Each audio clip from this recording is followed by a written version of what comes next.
Every story ends. But what if one refused to?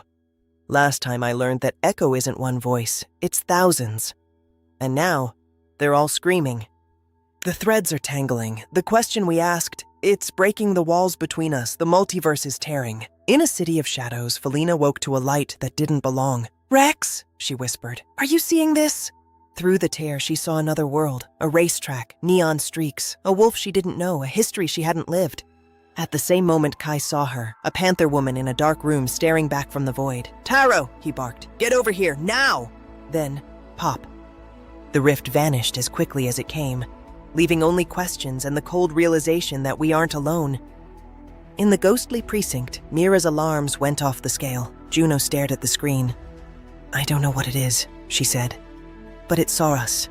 Ash felt it in the coin. "Something's coming, Aishu." The trickster didn't joke.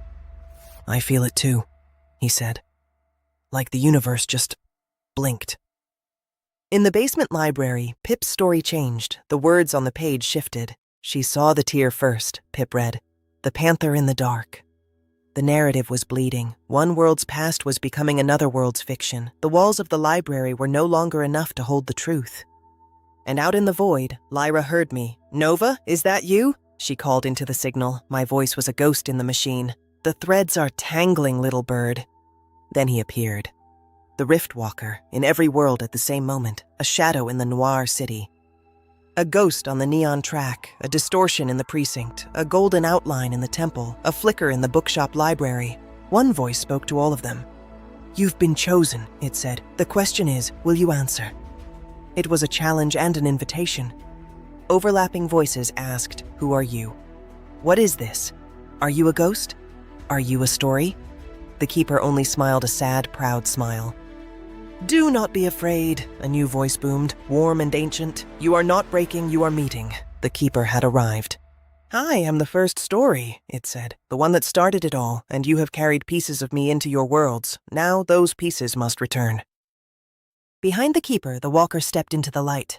"I am the last story," he warned, "the one that will end it all, and I have been waiting for you."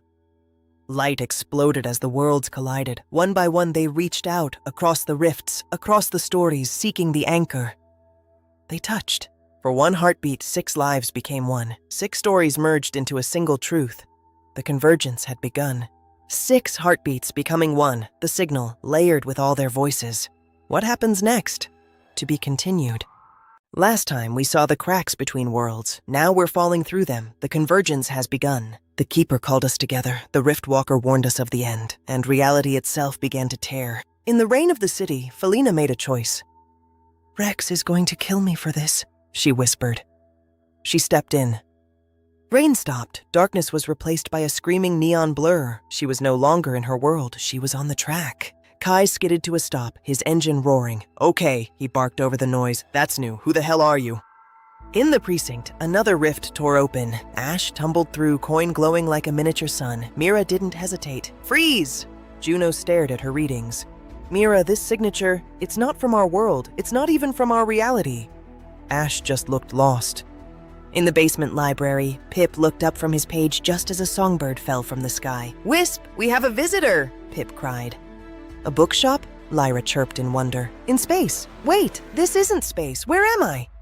Wisp just sniffed her. "She smells like stars." "In every world," the keeper appeared, formless, warm, ancient. "Do not be afraid," it boomed. "You are here for a reason." "I am the beginning," the keeper explained. "The first question, the first answer, and each of you carries a piece of me." The coin glowed. Felina's voice hummed. The signal in Lyra's ears shifted. They weren't just heroes. They were pieces of a puzzle.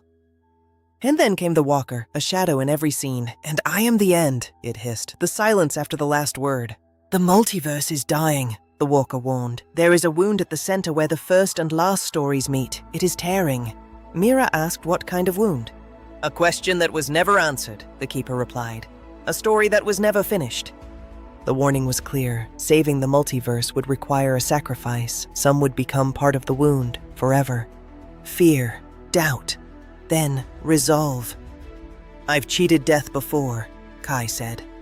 "Stories are meant to be finished," Pip added. They were ready. Find each other, the keeper urged. Felina reached through the rift and took Kai's hand. The first link in the chain was forged. One by one they connected, across worlds, across stories, a chain of heroes standing against the dark. We're not alone, Lyra whispered. Not all will return, the walker reminded them, but all will be remembered. Then the world exploded into light. Then, silence. They tumbled onto the grass. Where are we? Ash asked, clutching his coin. A voice they didn't know answered from the trees. Home. Sort of. 6 heartbeats becoming one. What happens next? To be continued. Last time we crossed the lines between worlds. Now, we're somewhere that isn't any world at all, somewhere between. A place where stories haven't decided what they want to be. The air was thick with the sounds of 1,000 echoes, rain, engines, whispers, and silence. One by one we stood up, strangers from 1,000 light years apart, looking into each other's eyes for the first time. You're real, Kai said. We gave our names, singer, racer, detective, messenger, storyteller, listener. We were all pieces of a puzzle we didn't understand. This place felt like a dream someone had forgotten. Every structure was a fragment of a world we once called home. We walked into the impossible. Pip reached for a shelf. The books didn't have titles, only feelings. These are our stories, he said, all of them, bleeding together. Kai found a piece of his world. Engines roared in the distance. That's my people, he whispered. His fur reflected the neon glow. Felina stepped into a Noir shadow. Rex would hate this place, she muttered. Too much weird, not enough whiskey. The rain felt cold and impossible. Lyra heard it first. The signal is here, she chirped. But it's different. It's scared. Her feathers stood on end. Mira's device went wild. There's something here, she warned. Not a ghost, not a god, something else entirely. The temperature dropped. We're not alone, Felina hissed. A shadow watched us from the corner of a building. It wasn't the keeper. It wasn't the walker. It was the wound. Then, reality broke. Not a rift, but a wound. Black, pulsing, hungry. It didn't want to show us another world. It wanted to eat this one. The shadows took shape. Our shapes. Distorted versions of us wearing our faces like masks. You don't belong here, Shadow Felina hissed. They attacked with words. You're just a messenger, Shadow Ash mocked. No one special. They fed on our deepest doubts. Kai lunged, but his fists found only smoke. Felina sang, her voice wavering the air, but the shadows only reformed. They were us. Our fears made real. Lyra looked past the chaos. The signal is saying something, she cried. We have to stay together. They feed on isolation. Together then, Felina shouted. We stood shoulder to shoulder, 6 heartbeats finally in sync, a circle against the dark. The coin glowed, the engine revved, the books fluttered, the signal sang. A single unified light exploded outward, driving the shadows back. But the wound didn't heal, it only grew angrier. A voice boomed from the depths, something older than any story. You cannot heal me, it warned. You can only join me, the signal roared one last time. What happens when the story refuses to end, to be continued? Last time we saw the cracks between worlds. Now we're falling through them. The convergence has begun. The Keeper called us together. The Riftwalker warned us of the end, and reality itself began to tear. The voice was ancient, sad. I was not always this, it whispered. Once I was like you. It felt like a memory of a memory. I told the first story, the voice said, and in telling it I created everything. Light bloomed where there was only void. In the basement library, Pip looked up from his page just as a songbird fell from the sky. Wisp, we have a visitor, Pip cried. I told my story, and it was beautiful, the first said. But stories end, and I refused to end, so I became this. A wound that won't heal. Mira's device went wild. There's something here, she warned. Not a ghost, not a god. Something else entirely. The temperature dropped. Suddenly, the Keeper and the Walker were there. You've met the first, the Keeper said. The one we came from, the one we've been trying to hide. The first refused to let go, the Keeper explained. They wouldn't let the story end, so it turned inward. It became a rot. We were born from that refusal, the Walker added. I am the fear of the ending. The Keeper is the hope of continuing. We are their children. Mira asked why they chose us. Because you understand endings, the Walker replied. You've all lost something and found a way to go on. The coin glowed. Felina's voice hummed. The signal in Lyra's ears shifted. They weren't just heroes, they were pieces of a puzzle. Behind the keeper, the walker stepped into the light. "I am the last story," he warned. "The one that will end it all, and I have been waiting for you." "You can end me," the first said. "Tell the last story, let me finally rest." It wasn't a threat anymore, it was a plea. The warning was clear. Saving the multiverse would require a sacrifice. Some would become part of the wound, forever. In the rain of the city, Felina made a choice. "Rex is going to kill me for this," she whispered. She stepped in. "Together, then!" Felina shouted. We stood shoulder to shoulder, 6 heartbeats finally in sync, a circle against the dark. We joined hands. The first watched us, tears of light streaming down their face. The last story was beginning. To be continued. 6 heartbeats, the first soft crying, a story waiting to end. What happens when the last word is spoken? To be continued. Last time we learned the wound is a person, the first storyteller, and she's been waiting for us to give her what she needs most. An ending.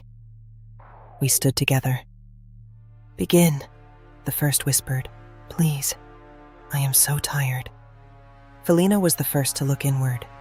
She was back in her city. Rex asked if she was sure. She didn't answer with words. She answered with a song.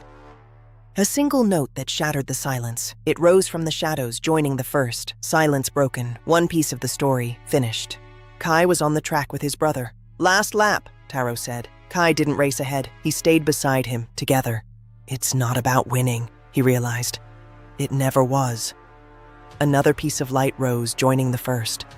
Mira found her mother in the precinct. "Mom?" she choked out.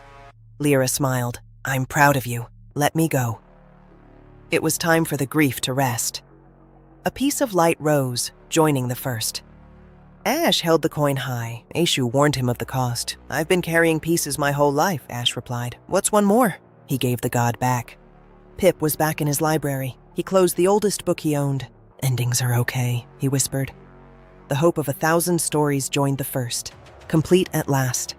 Lyra called into the signal. "Nova, can you hear me?" Nova's voice came back peaceful. "Always, little bird, let me help you help her." Lyra added her voice. The signal became a goodbye. A thank you. A beginning. The last piece of the puzzle fell into place. The first transformed. She was whole. She was complete. "Thank you," she whispered. "Thank you all." The wound began to heal, glowing with an intense, warm golden light. It didn't want to kill us. It wanted to keep us, to have company in its endless, lonely story. Our light flickered, but we didn't let go. The true first reached out. "No," she said. "They gave me peace. I will not take theirs." She pulled her own fear, the jagged shadow first, into her arms, accepting it fully. Acceptance turned into light, an explosion of warmth that washed away the wound, the shadows, and the pain. The first story was finally finished. A blinding, peaceful light filled everything.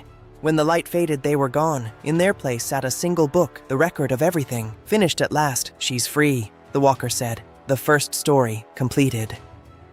The keeper took the book. "And now," he said, "you go home. Changed, but home."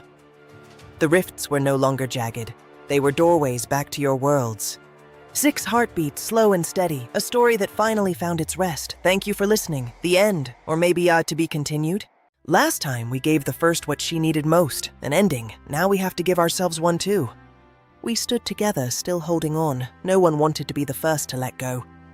"So this is it," Kai said. "We go home." Ash looked at his coin. "A piece of each of us is in here now," he said. "And a piece of the first too." It was a heavy, beautiful weight. Lyra heard the change in the signal. "It's all of us," she chirped. "All our worlds, all our voices. It's beautiful." The static was gone. 6 rifts opened, our ways home. We turned back to each other one last time. The air was full of goodbyes that didn't need to be said. We hugged, awkward, beautiful, and real. "If you ever need a race," Kai said. "I'll find you," Felina answered. "If you need a story," I promised. "I'll listen," Lyra finished. The between was empty now. "They did it," the keeper said. The walker nodded. "They always could. They just needed to believe it." The book closed. A new story was written. A story of 6 worlds that refused to stay apart. A story that was finally complete. The story of us. I saw him once more, the collector. He wasn't a shadow anymore. He looked human, tired maybe, but peaceful. He gave a small nod. then walked on into the city. I waved back, a small, hopeful goodbye. The enemy was gone, replaced by someone who finally remembered his own name. The game was over. For now. The sign creaked in the wind, but it carried a new message now. A promise, because as long as there are storytellers, the dark will never win. Wisp collapsed. "I think I need a nap," he squeaked. I held him close, tears streaming down my face. "Thank you, Wisp," I whispered. "For everything." Wisp looked at the book and squeaked. "Read it again?" I smiled and turned back to the first page. "Once there was a cat." The end. Or maybe just the beginning. 6 heartbeats, slow and steady, a story that finally found its rest. Thank you for listening. The end, or maybe to be continued?